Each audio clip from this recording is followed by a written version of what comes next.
O principal líder do grupo palestino Hamas, Yahya Sinwar, foi assassinado na semana passada em um bombardeio promovido por Israel. É atribuído ao Sinwar a ideia dos ataques terroristas ocorridos em 7 de outubro do ano passado, 2023, que resultaram numa retaliação violenta e desproporcional de Israel em Gaza, comandada pelo Benjamin Netanyahu. A morte da liderança palestina deixa cada vez mais distante a possibilidade de um cessar-fogo imediato no Oriente Médio. O Hamas se pronunciou e prometeu vingança, além de dizer que não vai entregar os reféns de posse do grupo desde os ataques do ano passado. Por outro lado, Israel segue promovendo um rastro de terror, bombardeando Gaza e o Líbano, com contraofensiva do Irã. Na mesma proporção que o número de mortes aumenta, fica cada vez mais distante o acordo diplomático para pôr fim à guerra. Quarta-feira, 23 de outubro de 2024.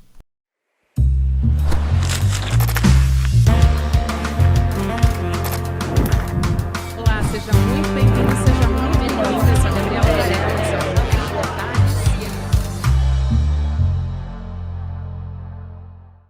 Olá, seja muito bem-vindo, seja muito bem-vinda. Eu sou a Gabriela Varelli, esse é o videocast em detalhes.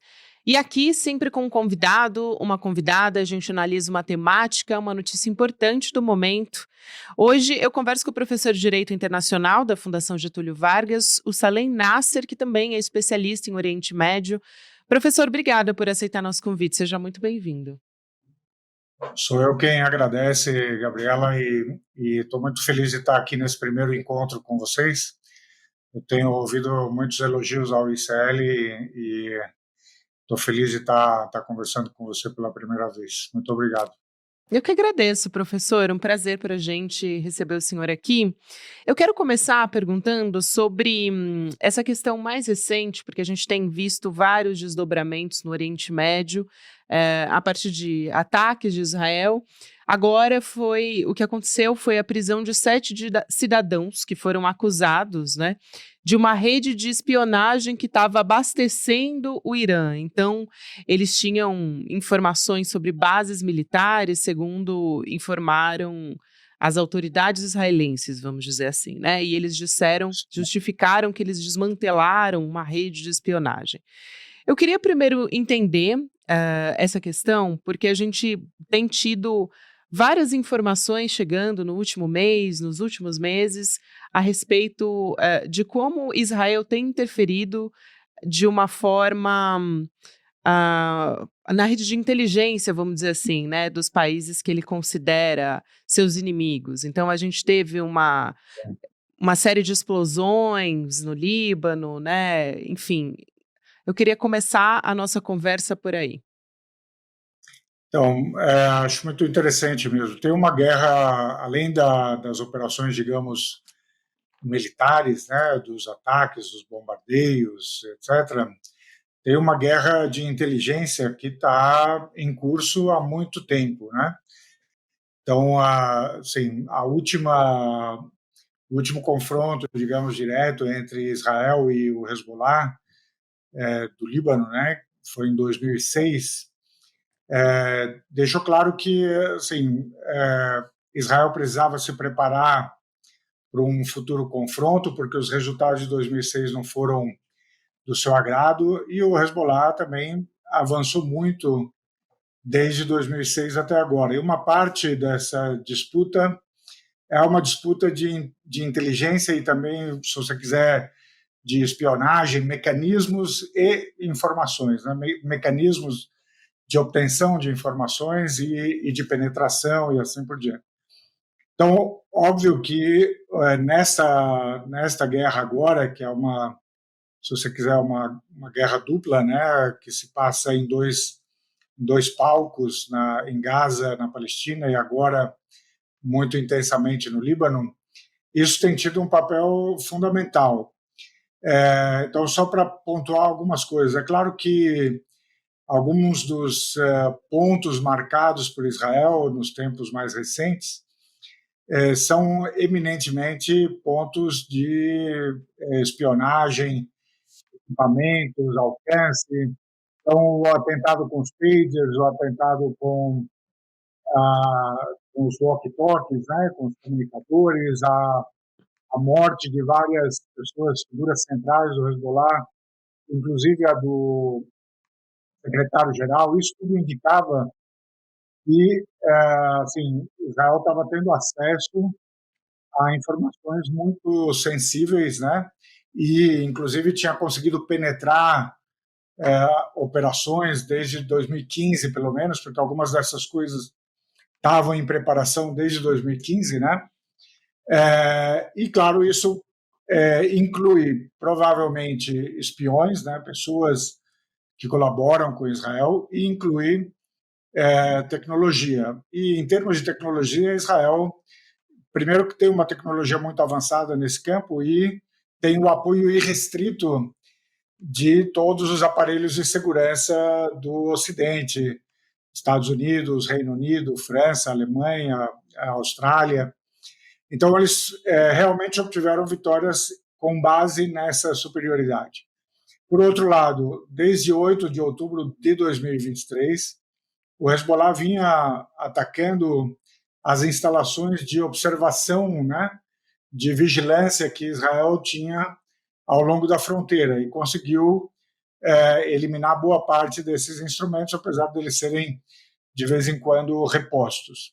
Outra coisa que aconteceu também durante esses vários meses é que, em mais de uma oportunidade, o Hezbollah mostrou vídeos, né, soltou vídeos em que ele mostrava sobrevoos com drones sobre cidades importantes, instalações militares, portos, aeroportos em Israel, e dizia que tinha mapeado, e mostrava realmente nos vídeos, né, que tinha mapeado várias instalações sensíveis israelenses. E complemente isto com a última informação, digamos, que é quando o Irã atacou Israel, ele atingiu bases importantes, sensíveis, sem que as defesas aéreas de Israel pudessem reagir. E o mesmo aconteceu com o Hezbollah. O Hezbollah tem atingido vários lugares sensíveis em Israel, sobretudo bases militares, e isso indica que eles de fato têm esse mapa. Agora, se esse mapa foi obtido com espiões, digamos, dentro de Israel, ou se foi obtido de outros modos, a gente não tem muito como saber, porque a própria prisão, né, ou a pretendida prisão de vários israelenses que seriam espiões do Irã, pode também ser uma propaganda de contra-informação, sabe? Pode ser uma medida de propaganda. Aprendemos aqui, então agora já o furo que antes tínhamos e que permitia ao Irã conhecer as nossas instalações foi agora fechado e estamos mais seguros. Pode ser um jeito de dizer para o público israelense que agora as coisas estão mais sob controle. Professor. Mas, que seja verdade ou não, que há espiões provavelmente em todos os lugares e trabalhando para todo mundo, isso acho que não tem muita dúvida. Essa era justamente uma questão que eu queria trazer aqui para o senhor, porque o Netanyahu, ele vai se recuperando, ele recupera uma certa popularidade, porque há meses ele enfrentou até protestos em Israel, pedindo a saída dele, a popularidade dele estava muito ruim e ele foi se isolando nos últimos meses também. Mas com esses últimos acontecimentos, ele sai melhor por dizer, contar vantagem, dizendo que está destruindo, vamos dizer assim, os grupos que ameaçam Israel. E isso também, de certa forma, não dá margem para ele justificar continuar essa matança toda e continuar no cargo também, justificando tudo isso.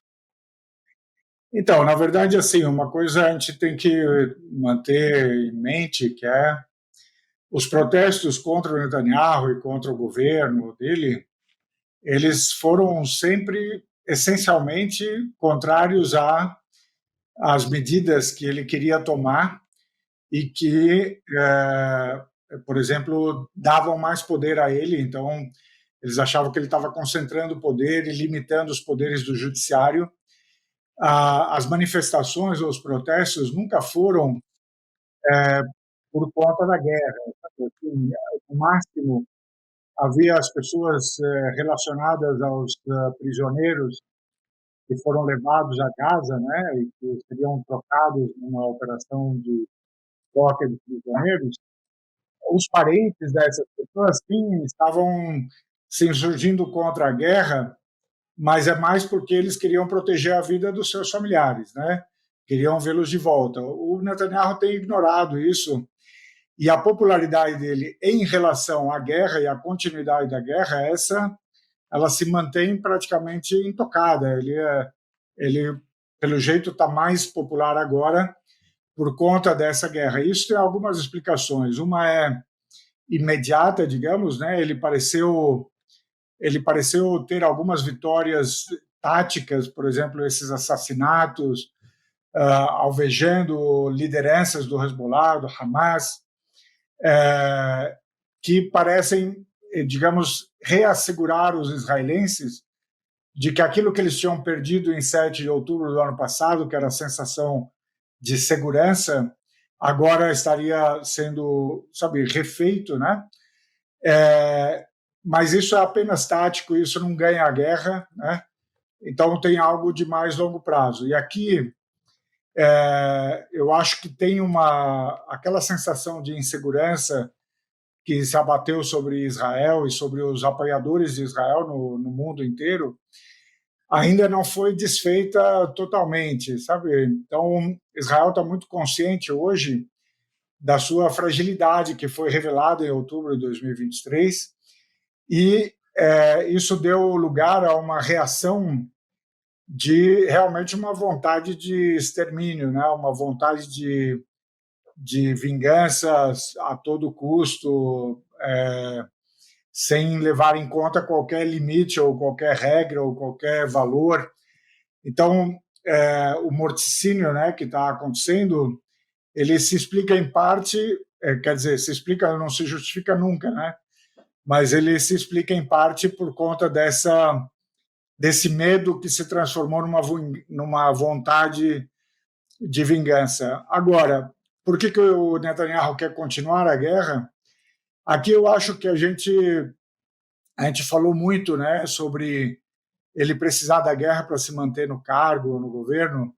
Eu acho que hoje, depois de um ano passado, a gente consegue perceber melhor que o Netanyahu e Israel, como, digamos, projeto, e Estados Unidos, como poder hegemônico, eles precisam levar esta guerra até as suas últimas consequências, porque se eles terminarem a guerra sem terem totalmente destruído o poder do Hezbollah, do Hamas, do Irã, eles se encontrarão na mesma situação que eles estavam em outubro do ano passado.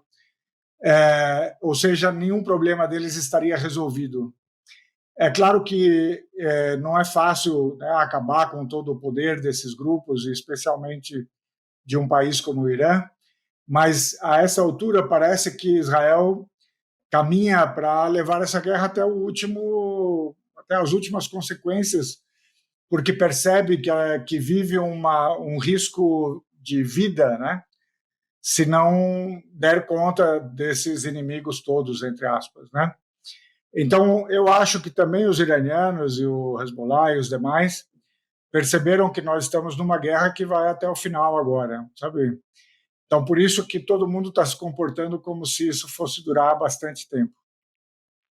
Sem dúvida. E, professor, eu acho que alguns pontos importantes aí são as mortes das lideranças, né? Até um dos assuntos principais é a recente morte do Sinvar, foi o novo líder do Hamas, que foi nomeado e foi morto. Ele já era procurado há bastante tempo.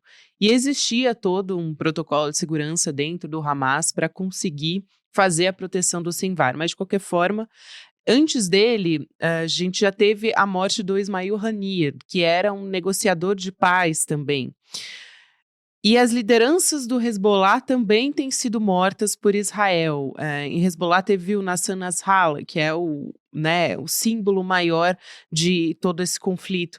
Como que a gente garante nesse momento, aí eu pergunto para você, professor, que esse substituto do Nasrallah, que ainda está para ser escolhido, né, também não esteja mapeado por Israel? Porque se descobriu, por exemplo, do sim. Sinvar, que tinha uma proteção bastante importante.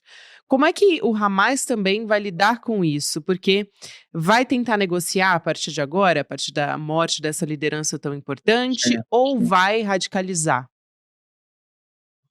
Então, eu acho assim, tem uma diferença, né, entre a posição, digamos, do Senwar, né, e, por exemplo, em relação ao Hassan Nasrallah, né.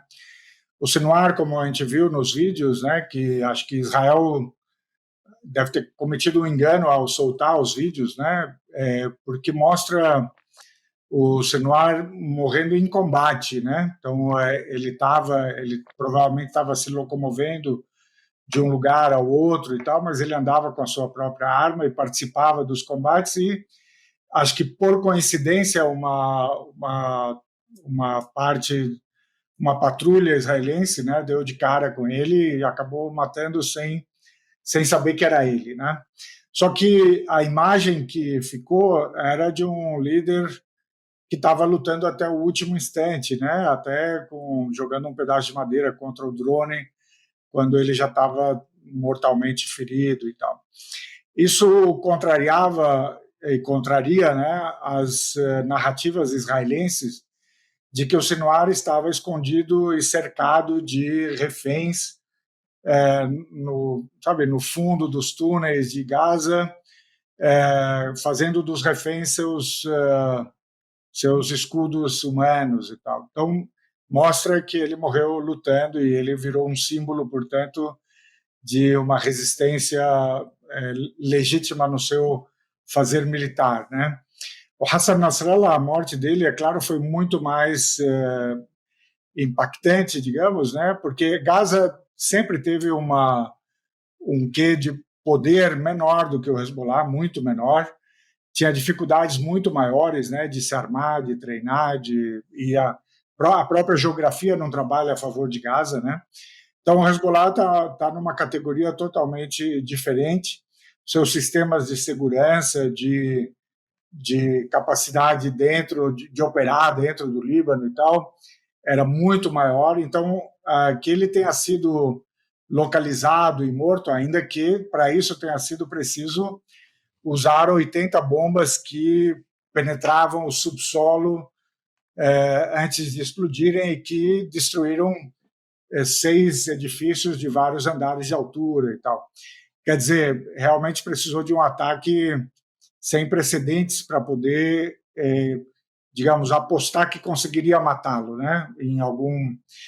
Então, isso para esses movimentos de resistência, é claro que ele tem uma consequência. Ninguém perde um líder tão, digamos, tão especial ou tão simbolicamente, né, especial como Hassan Nasrallah, e mesmo Senwar, né, que tinha o seu próprio carisma, né, sem ser abalado. Mas esses movimentos de resistência, eles estão totalmente habituados a isto. Quer dizer, ninguém desses líderes do Hezbollah ou do Hamas tem a expectativa de morrer na cama de velhice, sabe? Todos eles dizem que dedicaram a vida a isso e que a maior probabilidade é de que eles sejam mortos. Se a gente pegar o histórico do Hamas, eu acho que não sei se a gente acha uma liderança histórica do Hamas que tenha morrido de doença, sabe? Eu acho que tem uma da qual eu me lembro que aconteceu há alguns anos, era alguém que tinha um tipo de câncer e acabou morrendo disso. Mas fora isso, todas as lideranças históricas do Hamas foram mortas por Israel. Os 2 secretários-gerais do Hezbollah, antes do Hassan Nasrallah, foram mortos. As lideranças militares foram mortas, né, ou na Síria ou no Líbano. Então, eles estão acostumados a isso. E o movimento de resistência não depende da liderança, ele depende, na verdade, de se manter capaz de lutar. E o Hezbollah está demonstrando isso. O Hamas também, ainda que em proporções menores, né? Agora, mudou um pouco as táticas. O Hezbollah não está nomeando um novo secretário-geral, acho que está distribuindo o processo decisório para que ninguém saiba quem que seria a próxima cabeça, etc. E Então, eles transformaram, na verdade, o Hassan Nasrallah no mártir, é, em prol do qual toda a militância do Hezbollah está disposta a morrer lutando, né? Então, acho que o golpe está absorvido e agora voltamos, digamos, para o jogo normal, que está sendo realmente intenso no sul do Líbano. E Israel está tendo muitas perdas, apesar dos ataques que tem feito contra o Líbano, matando um número incrível de civis, né? Mas o jogo está voltando, digamos, para um equilíbrio, e do ponto de vista do Hezbollah, para um equilíbrio que deve durar um tempo, porque essa guerra, eles acham, vai longe, né? Pois é, professor. E, bom, tem uma outra questão, que o senhor falou que o jogo jogado, né, tá voltando ao normal. A gente teve uma resposta do Irã com mísseis no começo de outubro, e foi a primeira vez que eles usaram, inclusive, mísseis hipersônicos, uma modalidade diferente. Isso foi pontual? Foi uma resposta pontual? Já tinha acontecido antes, mas há bastante tempo já. Agora, o Irã conseguiu reequilibrar essa situação? Como é que o senhor avalia o que deve vir daqui para frente? Se ainda existe algum risco de conflito regional? Acho que essa é a pergunta importante. Sim, eu acho que, assim, tudo parece indicar que esse conflito regional é inevitável, não é só que nós vivemos um risco, sabe? E justamente por causa daquela conclusão que eu apontava, é que Israel hoje, Estados Unidos junto com Israel, na verdade, assim, eu acho que hoje está meio claro que são, sabe, tem um poder americano que está dirigindo essas operações, sabe? Não é mais Israel contra, é Estados Unidos através de Israel contra o Irã e o Hezbollah e o Hamas, etc. O que para os americanos apareceu, eu acho claramente agora, que eles não podem viver com uma potência regional como o Irã no futuro. Então, eles precisam destruir o poder iraniano. Isto é muito difícil, mas eu acho que eles chegaram a esta conclusão. Eles também chegaram à conclusão de que não dá para viver com o Hezbollah muito bem armado e cujas capacidades estão ainda inteiras, sabe? Assim, ele deve ter perdido coisas, ele usou partes das suas armas, mas ele não usou nada do que tem de mais sofisticado. Então, se hoje, por exemplo, parasse a guerra, o Hezbollah poderia dizer, olha, perdemos lideranças, tivemos perdas, infraestrutura e tal, mas o nosso poder continua virtualmente intacto, né?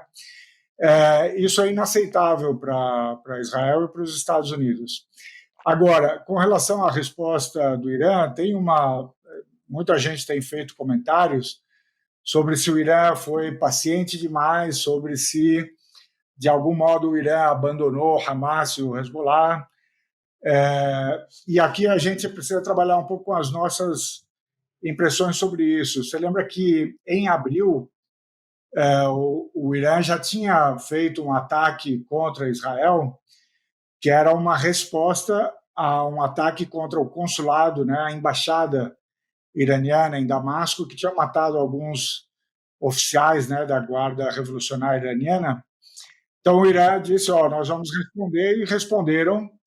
Só que aquela resposta, que foi muito precisa, muito calculada, deu a possibilidade para Israel e Estados Unidos de dizerem que não tinha sido nada, que eles tinham interceptado tudo, que, sabe, o Irã não tinha conseguido atingir nada, o que era falso, mas eles puderam vender, digamos, esta imagem de que a resposta iraniana tinha sido uma resposta faz de conta.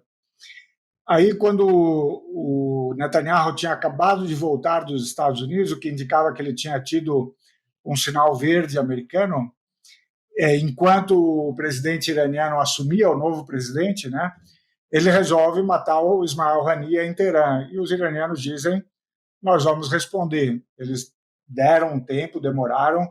Há quem diga que talvez tenham demorado demais e deram com isso uma impressão de, sei lá, de alguma fragilidade. Mas aí fizeram um ataque muito bem sucedido, muito preciso também, como você disse, usando mísseis hipersônicos que não dá para interceptar, né? E agora Israel é que tem tomado, digamos, o seu tempo para responder. Tem muita gente dizendo que esta semana que nós estamos vivendo agora é a semana da resposta à resposta. Quer dizer que Israel vai atacar o Irã nesta semana. E o Irã já disse que, se ele for atacado, ele vai responder muito mais fortemente do que fez no passado. E aí sim nós entramos diante, potencialmente, de uma nova fase, porque não dá para conceber um ataque israelense ao Irã sem alguma ajuda americana, né? Sem a participação, talvez, de bases americanas presentes nos países árabes que circundam o Irã. E, portanto, é bem possível que o Irã, na hora de responder, atinja essas bases e, portanto, acabe atacando os vizinhos árabes que terão permitido o ataque israelense, né?